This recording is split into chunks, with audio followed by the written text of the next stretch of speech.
இங்கிலாந்தில் 156 ஆண்டுகளாக இயங்கி வரும் அரச குடும்பத்தினருக்கான பிரத்யேக ரயில் சேவை நிறுத்தப்பட உள்ளது. இதற்கான ஒப்புதலை மன்னர் 3ஆம் சார்லஸ் வழங்கியுள்ளார். ரயிலை பராமரிக்கவும் இயக்கவும் பெரும் செலவுகள் செய்ய வேண்டியுள்ளதால் இந்த முடிவெடுக்கப்பட்டதாக பக்கிங்ஹாம் மாளிகை நிதித்துறை அதிகாரி ஜேம்ஸ் சாமர்ஸ் தெரிவித்தார். இங்கிலாந்தில் அரச குடும்பத்தினருக்காக ஆண்டுதோறும் சுமார் 1000 கோடி ரூபாயை அரசு ஒதுக்கி வரும் நிலையில் அது தேவையா என்று விவாதங்கள் எழுந்துள்ளன. இதையடுத்து அரச குடும்பத்தின் செலவுகள் படிப்படியாக குறைக்கப்பட்டு வருகின்றன. எங்கும் தங்கம் எதிலும் தங்கம் என வீட்டின் பல்வேறு பகுதிகளில் 24 கேரட் தங்கத்தால் அலங்கரிக்கப்பட்ட வீடு இணையத்தில் பேசு பொருளாகி உள்ளது. இந்தூரில் அரசு ஒப்பந்ததாரர் ஒருவருக்கு சொந்தமான இந்த வீட்டை பிரியம் சரஸ்வத் என்ற யூடியூபர் படமெடுத்து வெளியிட்டுள்ளார்.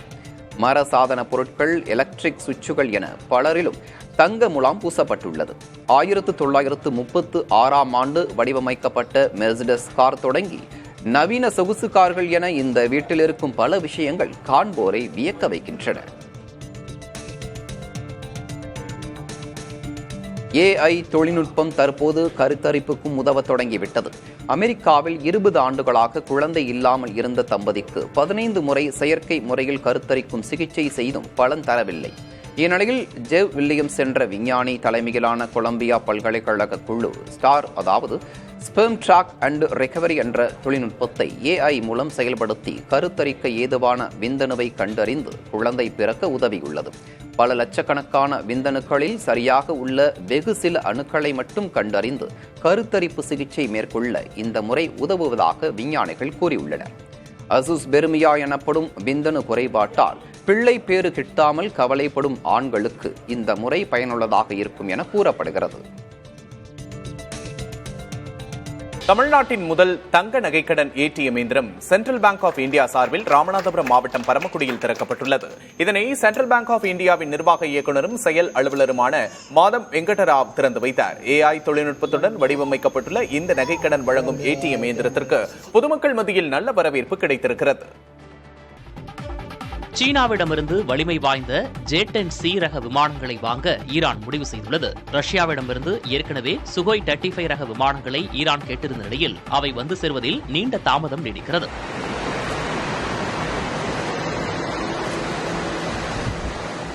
ஐம்பது விமானங்களுக்கு ஒப்பந்தம் போடப்பட்ட நிலையில் தற்போது வரை 3 மட்டுமே வந்து சேர்ந்துள்ளது. இந்த சூழலில் சீனாவின் J-10C விமானங்களை வாங்க ஈரான் முடிவு செய்துள்ளது. அண்மையில் முடிந்த போரில் இஸ்ரேல், அமெரிக்காவின் தாக்குதல்களை பழமையான விமானங்களை வைத்துக் கொண்டு சமாளிக்க ஈரான் படைகள் சிரமப்பட்டதாக தகவல்கள் வெளியாகின. இந்நிலையில் உடனடியாக வலிமை வாய்ந்த விமானங்களை தங்கள் படையில் சேர்க்க ஈரான் அவசரம் காட்டுவதாகவும் இதற்காக சீனாவை அணுகியுள்ளதாகவும் தெரிகிறது. ரஷ்யாவின் சுகோய் 35 விமானங்கள் இரட்டை என்ஜின் கொண்டுள்ள நிலையில் சீனாவின் J-10C விமானங்கள் ஒற்றை என்ஜின் மட்டுமே கொண்டவை. இருப்பினும் அதிநவீன வசதிகளும் வலிமையும் அதிகம். மேலும் 500 கோடி ரூபாய் வரை விலை குறைந்தவை. J-10C விமானங்களில் PL-15 ரக ஏவுகணைகளை பயன்படுத்த ஈரான் திட்டமிட்டுள்ளது. இதே ரக விமானங்களையும் ஏவுகணைகளையும் தான் இந்தியாவுக்கு எதிரான போரில் பாகிஸ்தானும் பயன்படுத்தியிருந்தது. தாய்லாந்து பிரதமர் பேடோங் டான் ஷினவத்ராவை பதவியிலிருந்து இடைநீக்கம் செய்து அந்நாட்டு அரசமைப்பு சாசன நீதிமன்றம் உத்தரவிட்டுள்ளது. தாய்லாந்து எல்லையில் கம்போடிய ராணுவ வீரர் கொல்லப்பட்டது சர்ச்சையானது. இது தொடர்பாக கம்போடியாவின் முன்னாள் பிரதமருடன் தாய்லாந்து பிரதமர் ஷினவத்ரா தொலைபேசியில் பேசினார். அப்போது தங்கள் ராணுவ தளபதியையே ஷினவத்ரா அவமதிக்கும் வகையில் பேசியதாக கூறப்படுகிறது. இது சர்ச்சையான நிலையில் தாய்லாந்து பிரதமர் சஸ்பெண்ட் செய்யப்பட்டுள்ளார். இதற்கிடையே தாய்லாந்து அமைச்சரவை அரசர் வஜிராலாங்கோர் ஒப்புதலின் பேரில் மாற்றியமைக்கப்பட்டுள்ளது. இந்தியா அமெரிக்கா இடையிலான வர்த்தக ஒப்பந்தம் குறித்து பேச்சுவார்த்தை இறுதிக்கட்டத்தை எட்டியுள்ளது. அமெரிக்க விவசாய விளைபொருட்களுக்கான சந்தையை திறந்துவிட இந்தியாவுக்கு கடும் நெருக்கடிகள் அளிக்கப்படுவதாக தகவல்கள் வெளியாகின. ஆனால் விவசாய விளைபொருட்கள் மற்றும் பால் பொருட்கள் சந்தையை திறக்க இயலாது என இந்தியா திட்டவட்டமாக கூறியுள்ளதாக அதிகாரிகள் தெரிவித்தனர். இந்திய விவசாயிகளின் வாழ்வாதாரம் பாதிக்கப்படும் என்பதால் அமெரிக்க பொருட்களுக்கு வரிச் சலுகைகளை வழங்குவது மிக கடினம் என இந்தியா கூறி வருகிறது. ஜூலை 9ஆம் தேதிக்குள் வர்த்தக ஒப்பந்தத்தை முடிப்பதற்கான கெடு முடிவடைகிறது. பிரதமர் மோடி 5 நாடுகளுக்கு 8 நாள் சுற்றுப்பயணமாக புதன்கிழமை புறப்படுகிறார். ஆப்பிரிக்க நாடான கானாவுக்கு முதலில் செல்லும் பிரதமர் அடுத்து கரீபிய நாடான டிரினிடாவுக்கு செல்கிறார். மூன்றாவது நாடாக அர்ஜென்டினா செல்லும் பிரதமர் அடுத்து ஜூலை 5ஆம் தேதி பிரேசில் செல்கிறார். அங்கு நடக்கும் பிரிக்ஸ் நாடுகள் கூட்டத்தில் பங்கேற்கும் பிரதமர் வெளிநாட்டு பயணத்தின் கடைசி கட்டமாக ஆப்பிரிக்க நாடான நமீபியாவுக்கு சென்றுவிட்டு பின்னர் தாயகம் திரும்புகிறார். பிரச்சனைகள் அதிகமாகும் நேரங்களில் பிரதமர் மோடி வெளிநாடு சென்று விடுவதாக காங்கிரஸ் பொதுச் செயலாளர் ஜெய்ராம் ரமேஷ் விமர்சித்துள்ளார். பிரதமர் மோடி 5 நாடுகளுக்கு 8 நாள் பயணமாக புறப்பட உள்ள நிலையில் இந்த விமர்சனம் வெளியாகியுள்ளது. பிரதமரின் முடிவு காரணமாகத்தான் ஆபரேஷன் சிந்தூரில் முதல் 2 நாட்கள் இந்தியாவுக்கு பின்னடைவு ஏற்பட்டதாக பாதுகாப்புத்துறை அதிகாரிகளே கூறியுள்ளதாக ஜெய்ராம் ரமேஷ் பதிவிட்டுள்ளார். மணிப்பூர் விவகாரம், போர் நிறுத்தத்தில் அமெரிக்க அதிபர் தலையீடு உள்ளிட்ட பிரச்சனைகளிலும் பிரதமர் பதில் கூறவில்லை என ஜெய்ராம் ரமேஷ் கூறியுள்ளார். அடுத்த 20 ஆண்டுகளுக்கு அமலில் இருக்கும் தேசிய கூட்டுறவு கொள்கை விரைவில் அறிவிக்கப்படும் என்றும் இதன் மூலம் ஏராளமான வேலை வாய்ப்புகள் உருவாகும் என்றும் மத்திய அமைச்சர் அமித்ஷா கூறியுள்ளார். இக்கொள்கை மூலம் நாட்டின் ஒவ்வொரு கிராமத்திலும் அடுத்த 5 ஆண்டுகளுக்குள் கூட்டுறவு சங்கங்கள் நிறுவப்படும் என்றும் ஓராண்டுக்குள் 2 லட்சம் ஆரம்ப நிலை விவசாய கடன் சங்கங்கள் அமைக்கப்படும் என்றும் அமைச்சர் தெரிவித்தார். டெல்லியில் நடைபெற்ற அனைத்து மாநில கூட்டுறவு அமைச்சர்கள் கூட்டத்தில் அமித்ஷா இவ்வாறு பேசினார். தமிழ்நாட்டில் பரமக்குடி ராமநாதபுரம் இடையிலான நெடுஞ்சாலையை 4 வழிச்சாலையாக தரம் உயர்த்தும் திட்டத்திற்கு மத்திய அமைச்சரவை ஒப்புதல் வழங்கியுள்ளது. 46.7 கிலோமீட்டர் நீளமுள்ள இச்சாலை 1853 கோடி ரூபாய் செலவில் மேம்படுத்தப்படும் என தெரிவிக்கப்பட்டுள்ளது. இதன் மூலம் அப்பகுதியில் தொழில் வளர்ச்சிக்கும் சுற்றுலா வளர்ச்சிக்கும் வாய்ப்பு ஏற்படும் என மத்திய அமைச்சர் அஸ்வினி வைஷ்ணவ் கூறியுள்ளார். இது தவிர 1,07,000 கோடி ரூபாய் மதிப்பிலான வேலை வாய்ப்பு உருவாக்க திட்டத்திற்கும் மத்திய அமைச்சரவை ஒப்புதல் வழங்கியுள்ளது. இதன் மூலம் அடுத்த 2 ஆண்டுகளில் 3,5 கோடி வேலை வாய்ப்புகள் உருவாகும் என மத்திய அமைச்சர் அஸ்வினி வைஷ்ணவ் தெரிவித்தார். 2047ஆம் ஆண்டுக்குள் இந்தியாவை விளையாட்டுத் துறையில் முன்னணி 5 நாடுகளுள் ஒன்றாக மாற்றும் கேலோ பாரத் நிதி திட்டத்திற்கும் மத்திய அமைச்சரவை ஒப்புதல் அளித்துள்ளது. முறையாக திட்டமிடாமல் போடப்பட்ட சாலையில் பேருந்துகள் அதிவேகமாக பயணிக்கும் காட்சிகள் சமூக வலைதளங்களில் அதிகம் பகிரப்பட்டு வருகின்றன. 2 சாலைகள் சந்திக்கும் அந்த பகுதி முறையான திட்டமின்றி போடப்பட்டிருக்கிறது. அந்த சந்திப்பில் பேருந்துகள் வேகத்தை குறைக்காமல் இயக்கப்பட்டு திரும்புகின்றன. இந்த பரபரப்பிலும் ஒரு பயணி ஓடும் பேருந்தில் இருந்து இறங்குகிறார். இந்த சாலை உத்தரப்பிரதேசத்தில் அமைந்திருப்பதாக சொல்லப்படுகிறது.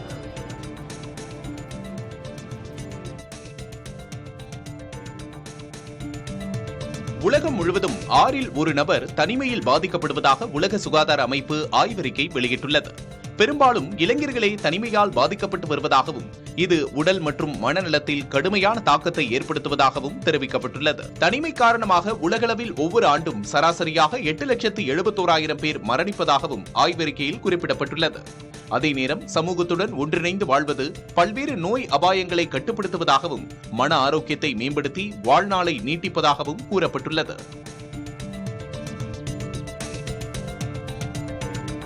நடிகை ஐஸ்வர்யா ராய், அபிஷேக் பச்சன் தம்பதியர் விவாகரத்து செய்யப் போவதாக வதந்தி பரப்புவோருக்கு நடிகர் அபிஷேக் பச்சன் காட்டமாக பதிலடி கொடுத்துள்ளார். சமூக வலைதளத்தில் பரப்பப்படும் போலி செய்திகள் தன்னை மட்டுமல்லாமல் தனது குடும்பத்தையும் பாதிப்பதாக வேதனை தெரிவித்துள்ளார். மேலும் ஆன்லைனில் இதுபோன்ற செய்திகளை பரப்புபவர்கள் துணிச்சல் இருந்தால் நேரில் வந்து எனது முகத்துக்கு நேராக சொல்லுங்கள் என்று நடிகர் அபிஷேக் பச்சன் ஆவேசமாக பேசியுள்ளார். நாள் ஒன்றுக்கு 100 நிமிடங்களுக்கு மேல் நடைபயிற்சி செய்வது முதுகுவலியை குறைக்கும் என்று புதிய ஆய்வில் தெரியவந்துள்ளது. ஆஸ்திரேலியாவின் சார்லஸ் ஸ்டர்ட் பல்கலைக்கழக ஆய்வாளர்கள் நடத்திய ஆய்வில் வாரத்திற்கு 5 முறை 30 நிமிடங்கள் நடப்பவர்களுக்கு முதுகுவலி மீண்டும் வருவதற்கான வாய்ப்பு குறைந்ததை கண்டுபிடித்துள்ளனர். மேலும் நடைபயிற்சி முதுகுவலியை தடுப்பது மட்டுமல்லாமல் உடல் மற்றும் மன ஆரோக்கியத்தை மேம்படுத்துவதாகவும் ஆய்வு முடிவில் கண்டறியப்பட்டுள்ளது. உரிய ஆவணங்கள் இல்லாமல் இந்தியாவுக்குள் நுழைய முயன்ற பாகிஸ்தான் இந்து தம்பதி ராஜஸ்தான் மாநிலத்தின் தார் பாலைவனத்தில் தாகத்தில் தவித்து உயிரிழந்துள்ளனர். பாகிஸ்தானின் சிந்து மாகாணத்தைச் சேர்ந்த 17 வயது ரவிக்குமார், 15 வயது சாந்திபாய் தம்பதி 4 மாதங்களுக்கு முன்பு திருமணம் செய்து கொண்டனர். மேம்பட்ட வாழ்க்கைக்காக இந்தியாவுக்கு குடியேற விண்ணப்பித்திருந்தனர். ஆனால் பஹல்காம் பயங்கரவாத தாக்குதலுக்கு பிறகு பாகிஸ்தானியர்கள் இந்தியாவுக்குள் நுழைய அனுமதிக்கப்படுவதில்லை. இந்த சம்பவம் குறித்து உயர்மட்ட பாதுகாப்பு விசாரணை நடைபெறுகிறது. மோசமான விமர்சனங்களை எழுதினாலும் படம் நன்றாக இருந்தால் அதன் வெற்றியை யாராலும் தடுக்க முடியாது என இயக்குனர் பாக்யராஜ் தெரிவித்துள்ளார். அருள் அஜித் இயக்கத்தில் சிவதா, ரம்யா பாண்டியன் உள்ளிட்டோர் நடித்துள்ள கையிலன் திரைப்படத்தின் ட்ரெய்லர் வெளியிட்ட விழா சென்னை சாலிகிராமத்தில் நடைபெற்றது. இதில் பங்கேற்று பேசிய இயக்குனர் பாக்யராஜ், திரைப்படங்களுக்கு சிலர் வன்மமாக விமர்சனம் எழுதுவதாகவும் அப்படி எழுதுபவர்களை கண்டுகொள்ளாமல் கடந்து செல்ல வேண்டும் என்றும் கூறினார். சில பேர் வன்மமாக எழுதுறாங்க, அது பாதிக்குது அப்படிங்கிறது. என்னை பொறுத்த வரைக்கும் என்னென்னா, அந்த மாதிரி எழுதுறவங்களை இக்னோர் பண்ணிட்டு போகணும், அவ்வளோதான். என்னென்னா, நல்ல படம் எடுத்தால் அதை ஓடாமல் யாருனாலையும் தடுக்கவே முடியாது. நல்ல படம்ங்கிறது கண்டிப்பாக அது ஓடித்தான் தீரும். 5ஆம் தேதி மராத்தி வெற்றி தினம் என்ற பெயரில் ஊர்வலம் நடைபெறும் என உத்தவ் சிவசேனா கட்சி அறிவித்துள்ளது. மகாராஷ்டிராவில் ஆரம்ப பள்ளிகளில் ஹிந்தி மொழியை கற்பிக்கும் அரசின் முடிவுக்கு எதிர்ப்பு தெரிவிக்கும் நிலையில் ஜூலை 5ஆம் தேதி மிகப்பெரிய அளவில் போராட்டம் நடத்த எதிர்க்கட்சிகள் திட்டமிட்டிருந்தன. இதைத் தொடர்ந்து அரசு தனது முடிவிலிருந்து பின்வாங்கியது. எனவே திட்டமிட்ட நாளில் எதிர்ப்பு பேரணி நடத்தாமல் மராத்தி மொழி வெற்றி தினம் என்ற பெயரில் பேரணி நடத்தப்பட உள்ளது. இதில் உத்தவ் தாக்கரேவுடன் அவரது சகோதரர் ராஜ் தாக்கரேவும் பங்கேற்பதால் பெரும் எதிர்பார்ப்பு ஏற்பட்டுள்ளது. தலைநகர் டெல்லியில் பழைய வாகனங்களுக்கு எரிபொருள் போடுவதற்கு விதிக்கப்பட்ட தடை அமலுக்கு வந்துள்ளது. இதன்படி 15 ஆண்டுகளுக்கு மேல் பழமையான பெட்ரோல் வாகனங்களுக்கும் 10 ஆண்டுகளுக்கு மேல் பழமையான டீசல் வாகனங்களுக்கும் இன்று முதல் எரிபொருள் வழங்குவது நிறுத்தப்பட்டுள்ளது. பழைய வாகனங்கள் விடும் புகையால் சுற்றுச்சூழல் மாசுபடுவதால் அவற்றின் பயன்பாட்டை தடுக்கும் நோக்கில் அவற்றுக்கு எரிபொருள் விநியோகம் நிறுத்தப்பட்டுள்ளது. இதை நவீன கேமராக்கள் உதவியுடன் நடைமுறைப்படுத்த மிகப்பெரிய குழுவே பணியில் ஈடுபடுத்தப்பட்டுள்ளது. சித்தராமையாவின் தலைமையிலான காங்கிரஸ் அரசுக்கு வலிமை சேர்ப்பதே இப்போதைய சூழலில் முக்கியமானது என கர்நாடக துணை முதல்வர் டி.கே. சிவக்குமார் தெரிவித்துள்ளார். கட்சியின் சட்டமன்ற உறுப்பினர்கள் மற்றும் நிர்வாகிகள் செய்தியாளர்களிடம் தலைமை மாற்றம் குறித்து பேசுவதை தவிர்ப்பது அவசியம் எனவும் அவர் அறிவுறுத்தியுள்ளார். சிவக்குமார் முதல்வராக்கப்பட வேண்டும் என பேசிய சட்டமன்ற உறுப்பினர் இக்பால் ஹுசேனுக்கு விளக்கம் கோரி நோட்டீஸ் அனுப்பப்படும் எனவும் அவர் தெரிவித்தார். கர்நாடகாவின் ஹசன் மாவட்டத்தில் அதிக அளவு மாரடைப்பு மரணங்கள் நிகழ்ந்துள்ள நிலையில் அது குறித்து நிபுணர்கள் குழு அமைத்து விசாரிக்க அம்மாநில முதலமைச்சர் சித்தராமையா உத்தரவிட்டுள்ளார். இம்மாவட்டத்தில் கடந்த 40 நாட்களில் மட்டும் 21 பேர் மாரடைப்பால் இறந்துள்ளனர். இவர்களில் பாதி பேர் 50 வயதுக்கு கீழானவர்கள். அதிலும் 5 பேர் 20 வயது மட்டுமே நிரம்பியவர்கள். இந்த தொடர் மரணங்கள் பாதிப்பை ஏற்படுத்தியுள்ள நிலையில் மருத்துவ ஆய்வு நடத்தி 10 நாட்களுக்குள் அறிக்கை சமர்ப்பிக்க முதலமைச்சர் சித்தராமையா உத்தரவிட்டுள்ளார். இதையடுத்து மாநில சுகாதாரத்துறை செயலாளர் தலைமையில் 10 பேர் கொண்ட குழு அமைக்கப்பட்டுள்ளது. கொரோனா தடுப்பூசி இம்மரணங்களுக்கு காரணமாக இருக்கலாம் என்பதை புறக்கணிக்க முடியாது என்றும் முதலமைச்சர் தெரிவித்தார். தேசிய மருத்துவர்கள் தினத்தை ஒட்டி ரோட்டரி கிளப் சார்பில் மருத்துவத்துறையில் முக்கிய பங்களித்தவர்களுக்கு விருது வழங்கும் நிகழ்ச்சி நடைபெற்றது. இதில் தலைமை விருந்தினராக அமைச்சர் மா. சுப்பிரமணியன் பங்கேற்றார். நிகழ்ச்சியில் பேசிய அவர் மருத்துவர்களை நடமாடும் தெய்வங்கள் என குறிப்பிட்டார். பிரதமர் மோடி 5 நாடுகளுக்கு 8 நாள் சுற்றுப்பயணமாக நாளை புறப்படுகிறார். ஆப்பிரிக்க நாடான கானாவுக்கு முதலில் செல்லும் பிரதமர் அடுத்து கரீபிய நாடான ட்ரினிடாட்டுக்கு செல்கிறார். 3வது நாடாக அர்ஜென்டினா செல்லும் பிரதமர் அடுத்து ஜூலை 5ஆம் தேதி பிரேசில் செல்கிறார். அங்கு நடக்கும் பிரிக்ஸ் நாடுகள் கூட்டத்தில் பங்கேற்கும் பிரதமர் வெளிநாட்டு பயணத்தின் கடைசி கட்டமாக ஆப்பிரிக்க நாடான நமீபியாவுக்கு சென்றுவிட்டு பின்னர் தாயகம் திரும்புகிறார். சிவகங்கை திருப்புவனம் இளைஞர் மரணத்திற்கு நீதி வழங்கக் கோரி காஞ்சிபுரத்தில் அதிமுகவினர் ஆர்ப்பாட்டத்தில் ஈடுபட்டனர். திண்ணை பிரச்சாரம் மேற்கொண்டபோது ஜஸ்டிஸ் ஃபார் அஜித்குமார் என்ற துண்டு பிரசுரங்களை கைகளில் ஏந்தியவாறு கண்டன முழக்கங்களை எழுப்பினர். அஜித்குமார் உயிரிழப்பிற்கு காரணமானவர்கள் மீது கடும் நடவடிக்கை எடுக்க வேண்டும் என்றும் வலியுறுத்தினர்.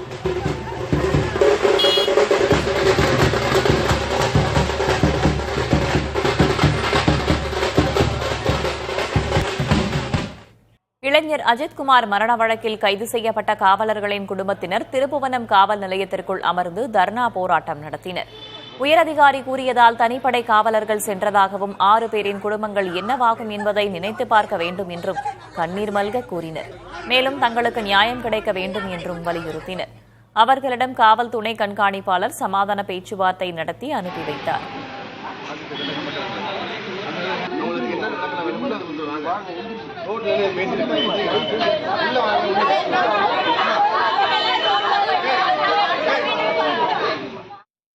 திருப்பூர் இளம்பெண் ரித்தன்யா தற்கொலை செய்து கொண்ட விவகாரத்தில் முறையான விசாரணைக்கு அழுத்தம் தரக்கோரி பெண்ணின் குடும்பத்தினர் எதிர்க்கட்சித் தலைவர் எடப்பாடி பழனிசாமியிடம் மனு அளித்தனர். சேலத்தில் எடப்பாடி பழனிசாமியை சந்தித்த ரித்தன்யாவின் தாயார் உள்ளிட்டோர் ரித்தன்யாவின் கணவரான கவின்குமார் காங்கிரஸ் கட்சியின் செல்வாக்கு மிக்க குடும்பத்தைச் சேர்ந்தவர் என்பதால் விசாரணையை திசை திருப்ப பார்ப்பதாக குற்றம் சாட்டியுள்ளார். இந்த விவகாரத்தில் உரிய விசாரணை நடத்தவும் வழக்கை சிபிசிஐடிக்கு மாற்ற அழுத்தம் கொடுக்கவும் எடப்பாடி பழனிசாமியிடம் அவர் கோரிக்கை விடுத்தார். திருப்பூரைச் சேர்ந்த ரித்தன்யா கடந்த 28ஆம் தேதி தற்கொலை செய்து கொண்டார். அவரை தற்கொலைக்கு தூண்டியதாக அவரது கணவரும் மாமனார் மாமியாரும் கைது செய்யப்பட்டுள்ளனர்.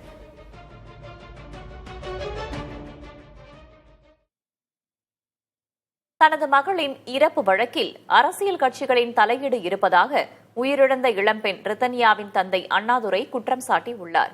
புதிய தலைமுறைக்கு அவர் அளித்த பேட்டியில் இந்த விவகாரத்தை சட்ட ரீதியாக அணுக இருப்பதாகவும் கூறியுள்ளார். கட்சி எழுத்து கம்பல்சரி இருக்குது, அது ஊரே தெரியுது, ஊருக்கே தெரியுது. காங்கிரஸ்ல ஒரு முக்கிய பிரமுகராக இருக்காருங்க. காங்கிரஸ் மூலியமா சொல்லி சிஎம் ஆபீஸ்ல சொல்லி சிஎம் ஆபீஸ்ல இருந்து ஸ்டேஷனுக்கு கூப்பிட்டு ப்ரெஷர் பண்ணியிருக்காங்க. வந்து பெண்டிங் வைங்க, இல்லை தள்ளி போடுங்க, இல்லை மெதுவாக பண்ணுங்க, அவசரப்படாதீங்கிற மாதிரி சொல்லி ப்ரெஷர் கொடுத்துருக்காங்க. அது கண் கூட நாங்கள் சொல்ல, ஊரே சொல்லுது. எல்லா டிபார்ட்மெண்ட்டுக்கு இருக்கிற ஆளுகளே சொல்றாங்க, ப்ரெஷர் எங்களுக்கு தாங்க முடியலைங்க. மினிஸ்டர்கிட்ட இருந்து கூப்பிடுறாங்க, மேயர்கிட்ட இருந்து கூப்பிடுறாங்க, அங்கிருந்து கூப்பிடுறாங்க, இங்கிருந்து கூப்பிடுறாங்க. எதுக்காக இவ்வளோ ப்ரெஷர் பண்ணுறான்னு தெரியல அப்படின்னு சொல்லி அங்கே இருக்க டிபார்ட்மெண்ட்டுக்கு இருக்கிற ஆளுகளே சொல்றாங்க. எதிர்கட்சி தலைவர்கிட்ட என்னுடைய பொண்ணுக்கு நீதி வேண்டும் அப்படின்னு சொல்லிட்டு கொடுத்துருக்குறேங்க. அவரும் நான் சரி பார்க்குறேன், சட்டப்படி என்னால் என்ன ஹெல்ப் பண்ண முடியும் பண்ணுறேன் அப்படின்னு சொல்லி அவரும் ஒரு வாக்குறுதி கொடுத்துருக்காரு. அவரை பார்த்து நல்லபடியாக கொடுத்துட்டு தான் வந்துக்கிறேங்க. எனக்கு இங்கே இருக்கிற காவல்துறை கண்காணிப்பாளர் ஆடியோவாகட்டுங்க, இவங்கெல்லாம் எனக்கு நல்லபடியாக ஒத்துழைச்சு, அதான் நான் என்ன எனக்கு சாதகமானு சொல்லிங்க. பொண்ணுடைய இறப்புக்கு காரணம் இந்த வரதட்சணை பிரச்சனைங்கிறது நான் சொல்ல வேண்டியதில்லை, இன்னைக்கு உலகம் முழுக்க தெரிஞ்சு போச்சு. அதையே இவங்க தகுந்த ஆதாரத்தோட தகுந்த சட்டப்படி தகுந்த சட்ட பிரிவுகளோட போட்டு வழக்க எனக்கு நல்லபடியாக முடிச்சு கொடுக்கணுங்கிறது என்னுடைய ஒரே வேண்டுதல். திருபுவனம் இளைஞர் மரண வழக்கை சிபிஐக்கு மாற்ற வேண்டும் என அதிமுக பொதுச் செயலாளர் பழனிசாமி வலியுறுத்தியுள்ளார். அவர் வெளியிட்டுள்ள சமூக வலைதள பதிவில் அஜித்குமாரின் பிரேத பரிசோதனை அறிக்கை குறித்த செய்திகளில் உடலில் 18 காயங்கள் இருந்ததாக தெரிவிக்கப்பட்டுள்ளதாக அதிர்ச்சி அளிப்பதாக அவர் கூறியுள்ளார். இது முழுக்க முழுக்க காவல்துறை அராஜகத்தால் நடந்த கொலை என்றும் பழனிசாமி குற்றம் சாட்டியுள்ளார். போலீசின் போலி எஃப்ஐஆர் மீது மக்களுக்கு நம்பிக்கை இல்லை என்றும் வழக்கை சிபிஐக்கு மாற்ற வேண்டும் எனவும் பழனிசாமி வலியுறுத்தியுள்ளார்.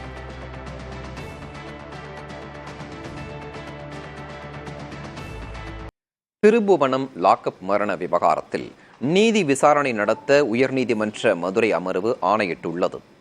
இது தொடர்பான வழக்கை விசாரித்த நீதிபதிகள் மாநிலம் தனது குடிமகனையே கொலை செய்துள்ளது என வேதனை தெரிவித்தனர். காவல்துறையினர் கூட்டாக சேர்ந்து இந்த சம்பவத்தை அரங்கேற்றியது கொடூரமாக உள்ளது எனவும் குறிப்பிட்டனர். அரசால் எடுக்கப்படும் நடவடிக்கை போதுமானதாக இல்லை எனவும் உயர் அதிகாரிகளை பாதுகாக்கும் வகையில் உள்ளது எனவும் கூறினர்.